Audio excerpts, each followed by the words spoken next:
Bismillahirrahmanirrahim. Assalamualaikum warahmatullahi taala wabarakatuh.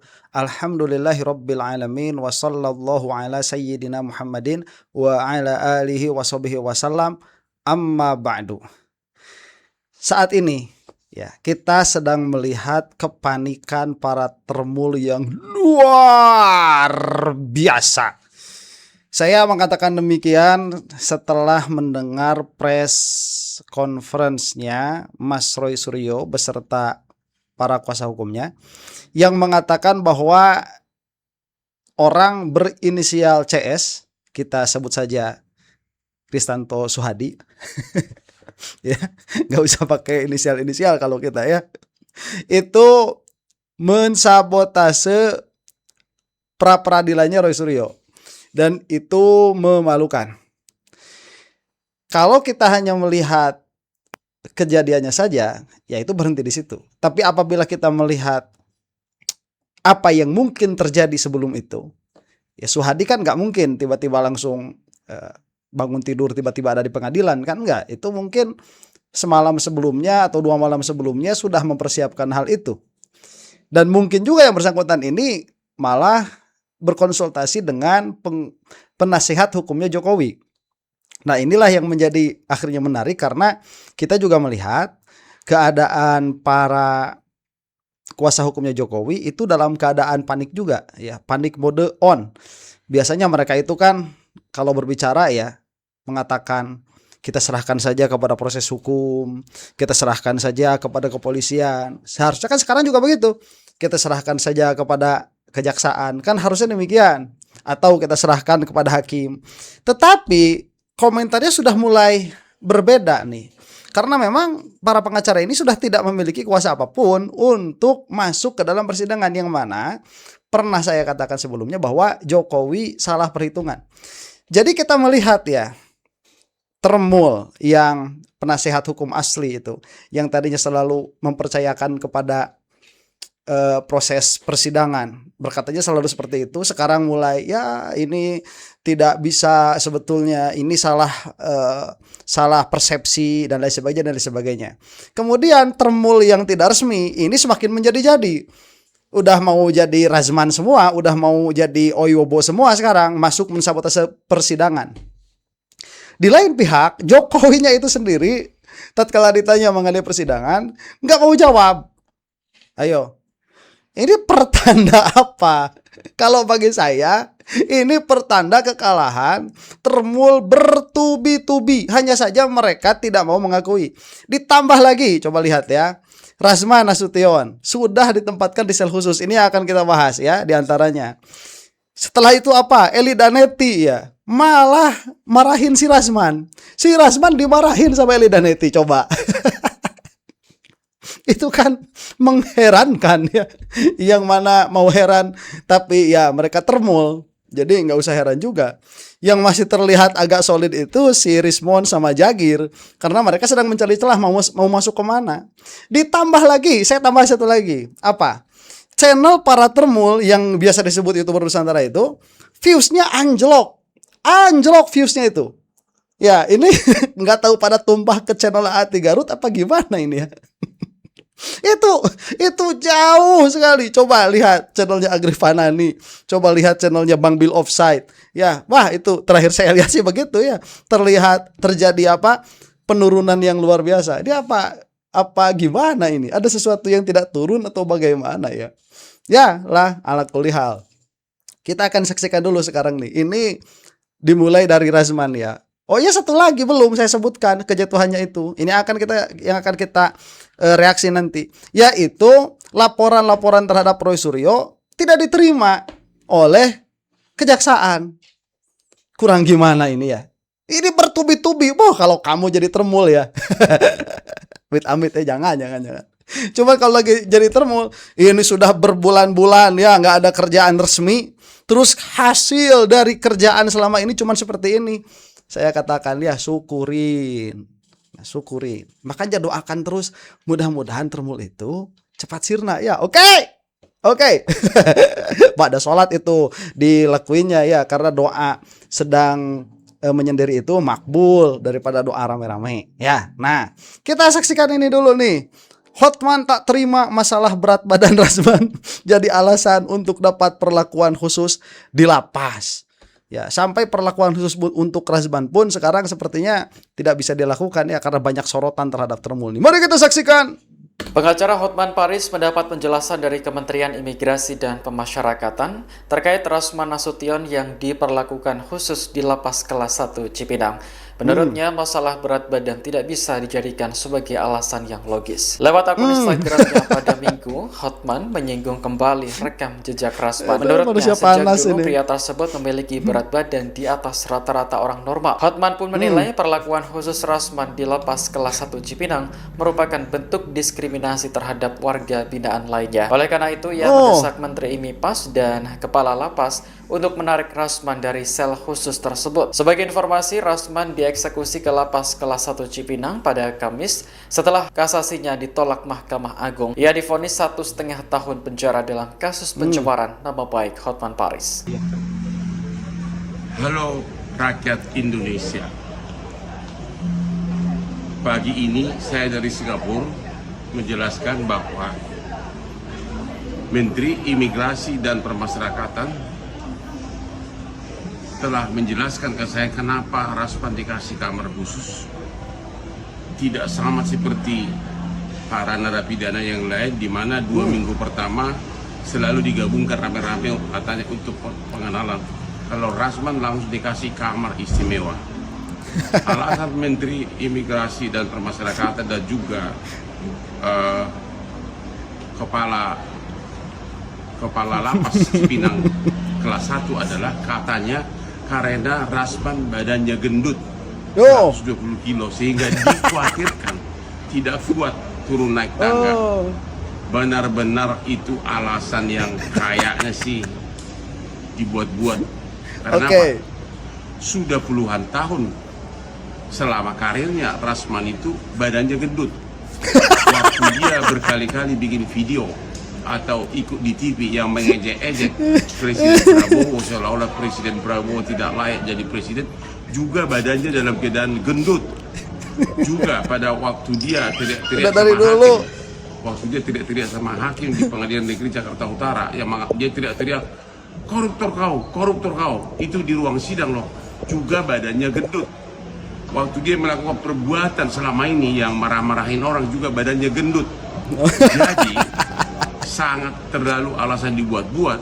Rasman dikasih kamar khusus hanya karena badannya gendut, takut sakit katanya kalau turun naik tangga. Orang seperti ini dikasih keistimewaan, diskriminasi dengan para tahanan lain.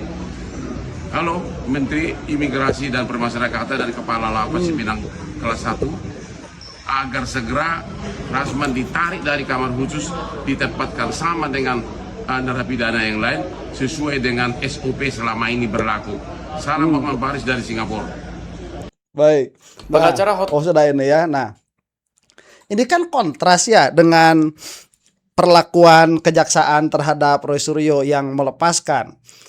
Hanya saja kan memang disebutkan tadi Rasman itu mendapatkan sel khusus ya, karena dengan alasan badannya gendut.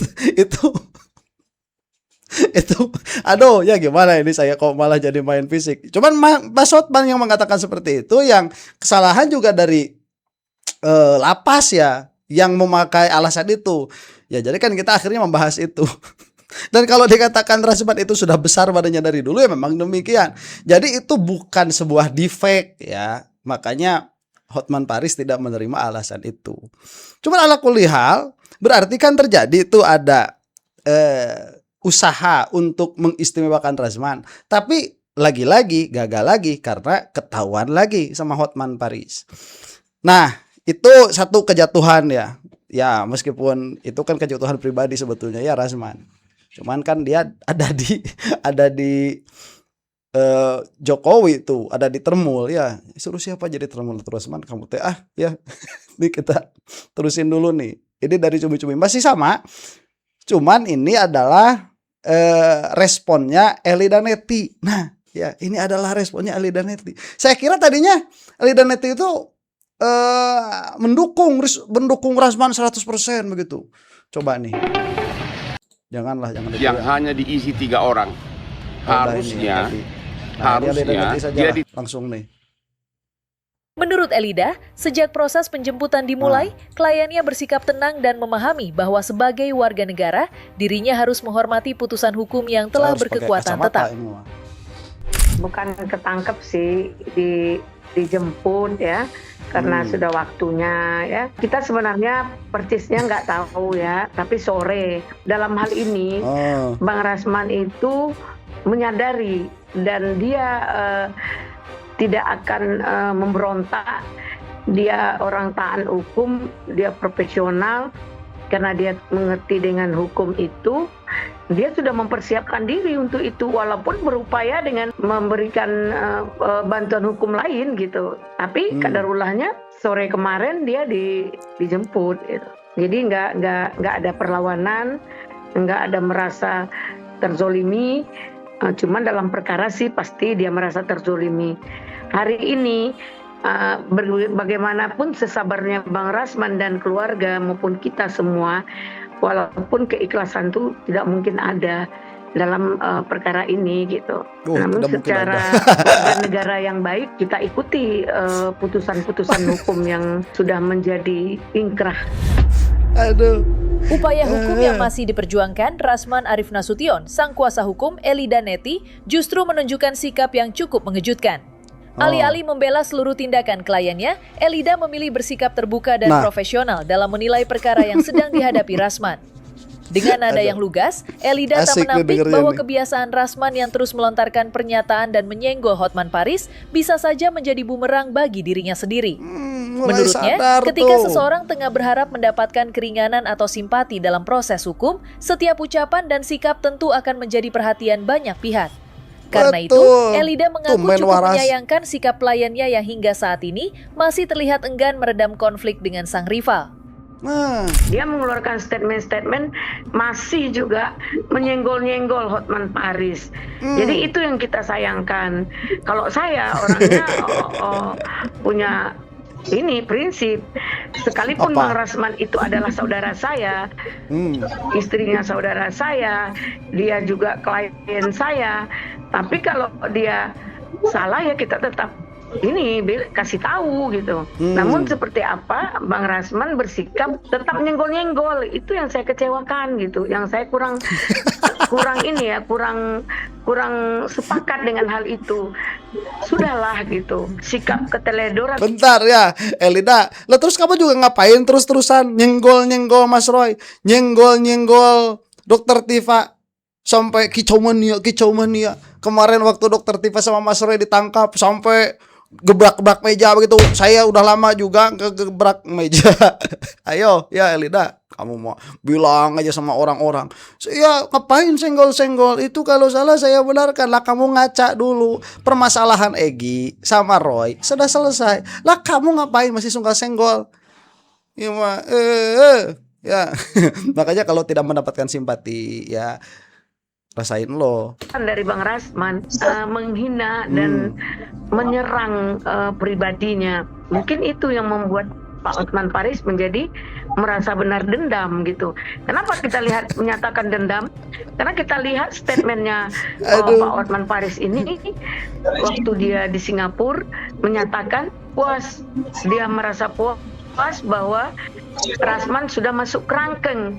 Ini kan bahasa yang sangat memperlihatkan bahwa rasa kebenciannya, rasa dendamnya itu, yang kata-katanya itu kerangkeng. Kerangkeng itu kan artinya tidak diperuntukkan untuk manusia, itu kan untuk hewan gitu. Nih Elida ya, liatin tuh, kebusukan termulmah keluar dari mulut mereka sendiri. Elida mengatakan, Rasman itu Hotman Paris itu dendam terhadap Rasman. Kenapa? Karena berbahagia Rasman sudah dikerangkeng. Nih ya, secara hukum yang sudah inkrah, memang sudah waktunya Rasman itu dikerangkeng. Satu itu. Yang kedua, kalau kamu itu mengatakan pada diri Hotman Paris ada dendam, bukan rasa keadilan. Jadi harus membedakan itu. Apakah yang dirasakan oleh Hotman Paris adalah tegaknya rasa keadilan atau dendam yang terbalaskan begitu. Kalau kamu mengatakan dengan bahasa seperti itu, kamu menyimpulkan pada diri Hotman Paris ada dendam, yang mana dendam itu adalah sifat yang jelek, meskipun itu di agama Kristen ya, tanya saja sama Kristen, orang dendam itu bagus apa jelek? Jelek kata Kristen juga. kamu itu sudah membongkar ya aib kamu sendiri, keluar dari mulut kamu sendiri itu. Apa? Kan kamu yang suka, yang seneng waktu Roy Suryo dan Dokter Tifa itu ditahan sampai katanya ada syukuran segala ya, gebrak-gebrak meja sampai gelas mau jatuh itu digebrak sama si siapa itu Jamadagir Sangku ya. Terus kamu begitu baru takut sakit tangannya ya, takut begitu. Itu tuh si Eli Daneti itu. Berarti di dalam diri Eli Daneti itu ada dendam. Terus yang jadi permasalahannya sekarang begini, kalau ya misalkan dari dirinya Hotman Paris ada dendam, kan agak wajar ya karena sudah ada pertikaian lah di antara kedua belah pihak ini. Terus kalau si Eli Daneti ini sama Roy Suryo itu kenapa harus dendam? Sama Dokter Tifa kenapa harus dendam? Ya, ini ada kebusukan terumah keluar dari mulut mereka sendiri ya tuh. Walau terlihat sulit, Eli Daneti sebagai kuasa hukum Rasman rupanya belum menyerah. Ia mengaku masih akan berupaya semaksimal mungkin melalui langkah peninjauan kembali atau PK demi memperjuangkan nasib kliennya. Namun bukan hanya jalur hukum yang menjadi fokus Elida. Pada kesempatan tersebut, ia juga menyampaikan harapan yang cukup menyentuh. Dengan rendah hati, Elida berharap agar Hotman dapat membuka pintu maaf atas berbagai sikap dan pernyataan yang pernah dilontarkan kliennya. Bagi Elida, penyelesaian secara baik-baik akan menjadi jalan terbaik bagi semua pihak. Ia berharap tidak ada lagi saling sindir, saling menyerang, ataupun drama baru yang justru semakin memperpanjang polemik di ruang publik. Iya, jika berkenan, jika ada sebuah kesepakatan, tentu kita akan tinggal satu itu upaya PK. Saya melihat Bang Hotman ini sebenarnya orangnya baik juga gitu. Pasti kita pengen baik ya, udah selesai ya. Baik Bang Hotman itu, baik. Kalau login, wow, mantap Bang Hotman. Ya, login dong. Amin ya. Duh, udah muda, terkenal ya. Tua kaya raya, login, wah masuk surga udah Bang Hotman, login. Oke. Itu yang kedua, ya maaf ya, namanya juga dakwah tuh buat yang menonton channel ini yang Nasrani, maaf. Namanya juga dakwah, namanya juga usaha. Siapa tahu Bang Hotman nonton terus beneran login ya karena melihat agak pede sedikit ya, karena melihat kecermatannya Guru Tigarut. Guru Tigarut yang yang udah jangan diterusin, nanti yang Nasrani malah pada kabur lagi. Kita kan sedang fokus pada permasalahan Roy Suryo nih. Nah baik, Pak Ugro nih sekarang ya, apa ini masih kejatuhan Termul juga. Udah ini mah Termul jatuh berturut-turut ya. Kalau sudah jatuh itu tertimpa tangga pula, tangganya itu sudah banyak yang bolong-bolong sehingga di situ banyak paku-pakunya. Udah tertimpa tangganya tertimpa emak. Halo, beda gini Termul sekarang itu. Kasihan itu ya Termul itu. Rasain lo. Kita doakan terus, ayo kita doakan terus, mudah-mudahan para Termul itu cepat habis dari Indonesia ini. Setuju dong. Ya kita bahagia nih melihat Termul seperti ini. Banyak duit juga percuma kalau tidak ada qudrah iradah dari Allah Subhanahu wa taala ya. Makanya kalau kita sudah sebetulnya bukan sudah mepet ya, sedari awal juga perkara pasrahkan kepada Allah Subhanahu wa taala, tapi ya kita sebagai insan yang punya ikhtiar begitu ya. Ikhtiar nih ya, bukan pilihan bebas dalam pengertian pilihan bebas. Ikhtiar lah. Kita punya ikhtiar, kita maksimalkan ikhtiar kita, tapi yang lebih maksimal itu doa. Apalagi menghadapi orang yang pegang duitnya tidak berseri. Ya, seperti siapa? Seperti Jokowi itu. Kita saksikanlah ini. Ugro Seno, titik 2, dari 4 LP ke Roy Suryo CS, hanya 1 LP saja yang diterima kejaksaan. Tuh, apa ini? Tertimpa emak. Tadi jatuh, tertimpa tangga. Sekarang, tertimpa emak. Emak siapa? Emak Eli Daneti. Kita lanjutkan nih. Kayak merasa gitu ya. Tidak keduanya yang korban itu yang melaporkan. Nah 3 orang ini sebetulnya melaporkan apa? Makanya betul. Yang 3 digugurkan, ya kan? Ini kemungkinan dalam P21 sudah dicantumkan hanya 1 LP. Yang UU-ITE itu udah gugur berarti. Iya, kan UU-ITE ini kan hanya ngaitkan aja. Sebenarnya Pak Jokowi kan hanya 310, 311 seperti itu. mundur jadi alurnya ya. Terus tadi juga dari semua serangkaian drama-drama tadi, Mas Roy Suryo pada akhirnya mengajukan pra peradilan. Oh ya. Ini banyak yang miss nih. Pada nyangkanya pra peradilan kasus utamanya. Oh, padahal bukan ya. Padahal yang di pra peradilankan adalah kasus Penangkapan. penangkapan, penahanan itu. Ya. Nah, bisa dijelasin sedikit nggak soal Iya. Jadi pra peradilan ini hanya menilai apakah penangkapan penahanan tadi sesuai dengan hukum acara pidana enggak. Itu kan fungsi kontrol saja terhadap Fungsi penangkapan kontrol, penahanan. ya. Yes. Jadi kalau memang itu nanti tidak sah ya mudah-mudahan tidak terjadi bagi warga masyarakat lainnya. Karena kalau nggak diuji, suatu saat masih ada korban seperti itu. Dianggap itu benar seperti itu. Jadi ya Itu sudah sesuai prosedur. ini positif saja saya melihat. Tadi kalau pokok berkas perkara yang ada itu tidak bisa diganggu gugat lagi karena udah didaftarkan ke sidang. Oh, artinya meskipun pra peradilannya dimenangkan oleh pihak Roy tidak berefek tidak apa-apa. mengaruhi, nggak ada. Nggak ada pengaruhan kan. Jadi nggak memang murni untuk dalam tanda kutip pendidikan ya, menguji penangkapan yang tadi dilakukan Mas Roy Suryo itu benar atau enggak. Iya, Supaya jadi nggak ada Mas Roy berikutnya gitu. ya mungkin Ya, tapi untuk masyarakat sangat berpengaruh ya. Satu tadi implikasi hukumnya, yang kedua mempermalukan lagi itu si kepolisian biar jelas di mata hukum juga mereka itu termul ya.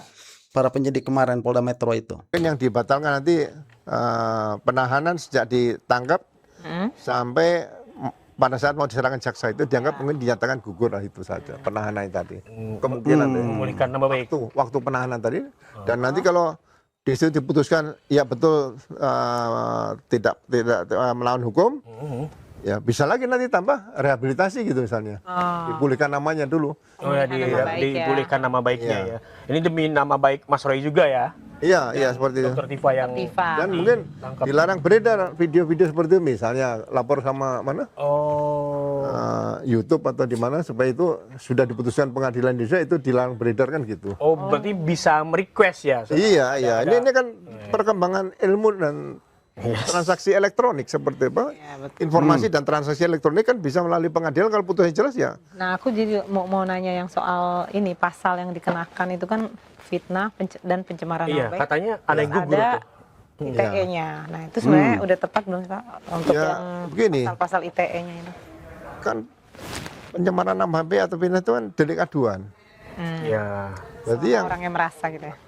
delik aduan ya yang korban itu yang melaporkan. Nah, tiga orang ini sebetulnya melaporkan apa?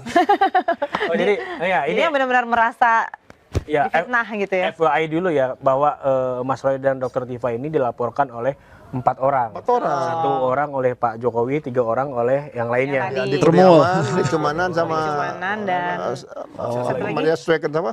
Ya itu. Ya namanya Ya, siapa? agak sulit kita. Jadi ada 4 orang itu. Ada 4 orang. Ya, siapa itu? Tapi ketika masuk ke dalam kejaksaan yang Sulit. diambil hanya laporan Namanya dari Pak sulit. Jokowi aja. Ya, betul. Yang 3 ini gugur atau gimana? Makanya betul. Karena delik Yang 3 aduan. digugurkan, ya kan? Ini kemungkinan dalam P21 sudah dicantumkan hanya 1 LP. Hanya 1 LP di Iya. P21 itu. Iya. Hanya laporan dari Pak Jadi, Jokowi aja. Relawan ataupun pihak-pihak yang simpatik itu nggak bisa ya, Iya. karena yang merasakan Pak Jokowi Ya, sendiri Pak melaporkannya Jokowinya gitu. pencemaran nama baik dan fitnah ya. Itu Iya. aja ya. Iya. Berarti Ya, kayak yang 3 yang digugur ada 160 udah nggak bisa. udah nggak bisa. yang UTE itu udah gugur berarti. Iya, dikaitkan kan UIT ini kan hanya ngaitkan aja. Sebenarnya Pak Jokowi kan hanya 310, 311 seperti itu. Jadi kalau digugurkan ya tinggal dimakamkan digugurkan ya kan. Laporannya. Laporannya ya. Iya. Yang 3 itu Ini ya sudah nggak gede-gede amat katanya ancaman hukumnya kalau Sudah Iya, gugur. baik ya. Tapi tadi malam di acara apa itu Pak siapa? Lecomanan ya akan menggugat itu P19 yang mana saya nggak tahu P19 itu Balik lagi sudah dong. P21 Iya, mundur lagi dong ya. menurut iya. Iya, mundur udah lagi. P21 dia mau nonton Ya apa, Lecu. ya, bingung. ini kan Nggak maju-maju nanti persidangan. belajar bersama biasa kita dulu kalau masih sekolah ada belajar bersama kan ada yang pendapatnya lain-lain kan biasa Ya, Ini sebelum kita lanjut ke tema berikutnya, ini ada Aduh, enak banget komen nih. pertanyaan, komen-komen ya. dari Okezoners. Baik ya, ini udah gak perlu saya rekapkan ya. 3 orang yang melaporkan itu 4 orang kan, Jokowi itu yang maju tuh, kemudian ada Lecu, Kurniawan sama orang yang namanya Sulit. Hidup sulit jadi termul, nama Sulit, kamu bagaimana, ini siapa sih orangnya? Tolong tuliskan di bawah kolom komentar ya, yang tahu namanya ini siapa tuh. Itu ditolak mentah-mentah sama kejaksaan. Bagus sekali. Malah ini konyolnya Le Cumanan mau menggugat P19. Aing mah ya segitu gitu amat ya mereka itu ya. Aduh, ini apa tidak ada sesuatu yang lain untuk kesibukan lah begitu ya. Mungkin mereka orang-orangnya sudah kaya-kaya mungkin ya, saya nggak tahu. Itu sudah jelas pasal ITE katanya gugur ya, pencemaran nama baik yang ada yang maju. Entah. Ini sudah kalah dari awal, Jokowi udah kalah langkah kemarin sih. Saya nggak bisa move on dari si Aristo, soalnya saya tertipu ya, kirain dia bukan termul, ternyata termul. Setelah dipikir-pikir termul ya itu ya Aristo itu. Aduh, saya nggak bisa move on tuh. Ya kita teruskan dulu lah. Yang Sudrajat top Pak Ugro Seno, lalu dari saham T52. Sehat selalu nih Pak Jenderal, banyak yang Ya, amin. Terus ini ada komen nih dari Subhan Palal, kayaknya Subhan Palal ya, yang ini ya, yang pernah ke Daily Bus ya. Itu pernah jadi narsum. Iya, karena Pak Subhan Palal nih bilang bahwa dalam peristiwa hukum ini objektum litisnya ijazah Jokowi menurut Andri belum ada, maka pidananya juga seharusnya tidak ada. Ya, itu kajiannya Mas Subhan ya, karena memang ijazah yang di otak-atik dalam tanda kutip kan Dian Sandi, bukan ijazahnya Pak Jokowinya gitu kan. Oke. Terus dari Maxrin Golan, tindakan Roy Suryo CS adalah pupuk untuk kewarasan bernegara. Lihat lagi nih dari Ed Grotenamen, ini perlu dijawab kayaknya. Kenapa Pak Ugro terus-terusan bela Roy Suryo dan kawan-kawan? Apakah karena barisan yang nggak suka Jokowi? Wah, tolong diluruskan Pak. Mungkin diluruskan nih Pak. Ya sama aja. Setiap orang yang dikriminalisasi pasti saya hadir. Iya. Artinya bukan hanya kasusnya Mas Roy Suryo, Mas Ugro ini. Memang yang tahu sejarahnya Mas Ugro seperti apa membela itu kayaknya. pasti tahu gitu ya. Jadi kalau yang Senang mengamati Pak. koruptor asli saya nggak bela. Tapi kalau ada hal-hal yang Saya nangkap perampok bersenjata, anggota saya ditembak mati. Waktu yang nangkep tambah lagi Brimob lagi satu ditembak pundaknya kiri, ya kan? Dan saya juga ikut ngejar. Loh, saya hadir juga di situ, hadir penangkapan. Waktu itu. Tapi kalau dikriminalisasi saya pasti hadir. Kalau suatu saat nih di luar ijazah dan sebagainya nih, ya kan, di luar ijazah loh ya. Misalnya ada yang mengkriminalisasi Pak Jokowi, saya pasti hadir. jadi intinya adalah Saya tidak jadi kayak orang Nurani seperti itu, ini, Pak ya. Jokowi kira-kira kenapa Bapak kok dikriminalisasi ya gitu aja. bukan karena mendukung salah satu pihak atau apa, Enggak tapi ada. memang prosesnya yang ingin dipantau ya. Iya, jangan sampai ada korban-korban kriminalisasi. Jadi kalau kasus yang dengan Roy Suryo, Dr. Tipat dan kawan-kawan dengan Pak Arja, ini kan ada dugaan ijazah palsu. Jadi yang perlu dibuktikan sekarang adalah ijazah tadi. Ijazahnya. Diduga asli, diduga palsu atau diduga tidak ada. Ya mari kita buktikan nanti di sidang pengadilan karena udah terlanjur bergulir sampai sidang pengadilan. Seperti itu. Karena tadi juga semangatnya Mas Ugro untuk memperbaiki citra polisi agar bisa menjadi contoh bagi di dunia gitu ya. Oh, iya, saya berharap sebelum suatu saat saya mungkin meninggal dunia lah, itu polisi Indonesia, Republik Indonesia ini entah Kapolri Panjang-panjang siapa umur, nanti, Pak Bro. itu bisa menjadi percontohan polisi di dunia. Itu saja kok, nggak mulu-mulu saya. Jadi kalau ada yang dalam tanda kutip nakal-nakal dikit, siap disentil nih Iya. Mas Ugro nih. Ada propam, ya kan? Disentil dikit Harusnya. jangan dipecat, dikit-dikit pecat. Dan tugasnya komandan apa? Apel pagi, Harusnya kan bicara, gimana? jangan komandannya hanya bisa nyuruh-nyuruh. Iya sih. ya. Itu, Jangan tuh, justru ya itu apa konsisten Pak Ugro itu dari dulu ingin kepolisian lebih baik. Memangnya kita benci sama kepolisian? Tidak. Yang nggak suka tuh sama polisi-polisi yang menampakkan ketermulan seperti si BH ya inisial BH52M itu, seperti II juga ya itu inisial lah sekarang mah. Yang dari Polda Metro itu yang kita nggak suka, yang menunjukkan ketermulan dijadikan alat orkestrasi politik oleh Joko Widodo. Emangnya kita nggak mau punya kepolisian yang berintegritas, yang presisi katanya begitu kan? Mau kita itu. Nah, salah satu harapannya alhamdulillah ada Pak Ugro. Makanya Pak Ugro mudah-mudahan panjang umur, dimudahkan segala urusannya, dilancarkan semua urusannya dan mudah-mudahan menjadi penerang bagi kepolisian ya yang ada saat ini. Demikian, mudah-mudahan termul cepat habis dari muka bumi Indonesia. Untuk Anda yang bukan termul, lancar-lancar semua ya. Wallahu taala a'lam bissawab. Assalamualaikum warahmatullahi taala wabarakatuh.